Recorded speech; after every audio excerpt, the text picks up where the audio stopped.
Today is not a day I'm looking forward to. Death Warders. Today I'm initiating first contact with Spirit's damned Death Warders, the boogeymen of the galaxy. There's only 3 other Death Warder species known so far, and in 2 cases the first diplomats sent by the Galactic Union, otherwise abbreviated to the GU, either got blown to pieces or eaten. I'm hoping this will be like the 3rd case, where they were only detained, imprisoned, and subsequently interrogated the diplomat for 5 planetary revolutions, before the GU managed to negotiate his release. Well, at least I won't die that way, but that thought did little to lighten my mood. I was chosen because I'm one of the few species that's both oxygen-breathing and endothermic. The GU politicians thought it best if a species with similar traits was sent to greet them. And not to mention the kit don't have a very high standing within the politics of the galaxy. So here I was, about to meet with probably the most extreme Death Warders in GU history, scoring a 0 on the planetary habitability scale, a scale that's supposed to be from 1 to 10, because crushing gravity aside, their world is also filled with extremely potent microbial life, an overabundance of predators, toxins, poisons, earthquakes, storms, and literally anything else you can tick on a Death World checklist. The only thing is lacking in is resources, causing all species present to evolve a kill or be killed survival strategy. You couldn't find a more complete example if you tried. I brushed the side of my head where the GU issued translator sat. Hopefully it won't cause any problems. First contact translations are always rough, as it hasn't had the time to properly adapt to the language, but today is a bad day for a diplomatic incident caused due to a faulty translation.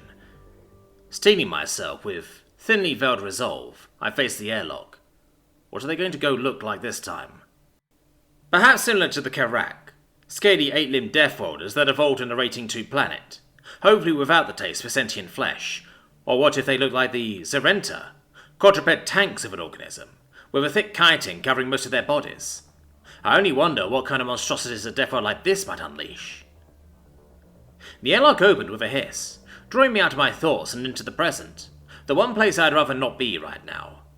And as it opened fully, I finally got my first look at the creatures, as 2 lumbering bodies made their way through. They were massive. At least 3 times my height.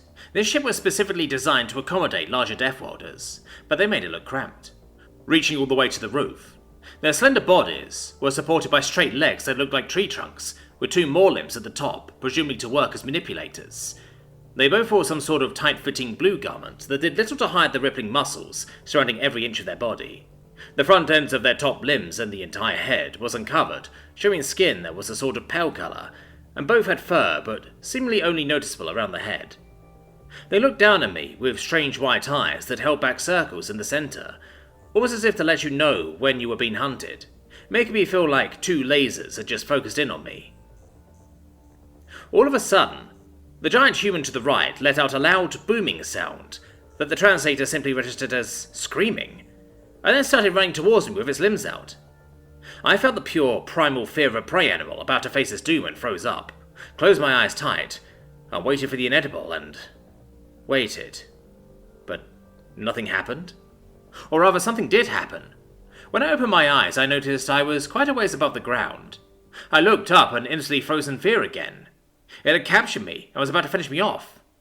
It reached out with one of its strong manipulators to my head. Surely now we'll finish the job.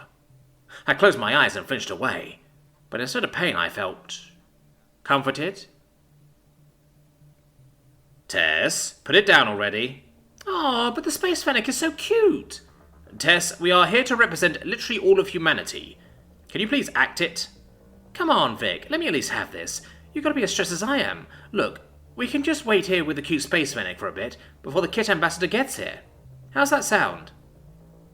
Against his better judgment, Victor knew he wouldn't be able to make Tessa budge on this, and pressed some fingers to his temple before replying, Alright. We shouldn't wander around in an alien ship by ourselves anyway, so let's just wait here. And you do have a bit of a point. The entire time the human held me, I awaited death, and was literally too scared to talk, but the longer it held me, the less scared I became, and eventually I started to calm down. The human wasn't crushing me in his iron grip, nor biting my head off in ravenous hunger, and it kept parting my fur in a way that actually felt rather good, so at least it seemed it didn't want to harm me. I picked up on some of their conversation as the translator relayed what it could. Grasp him to me. It is my revolution. Pondering misplaced. Pet, space, fennec.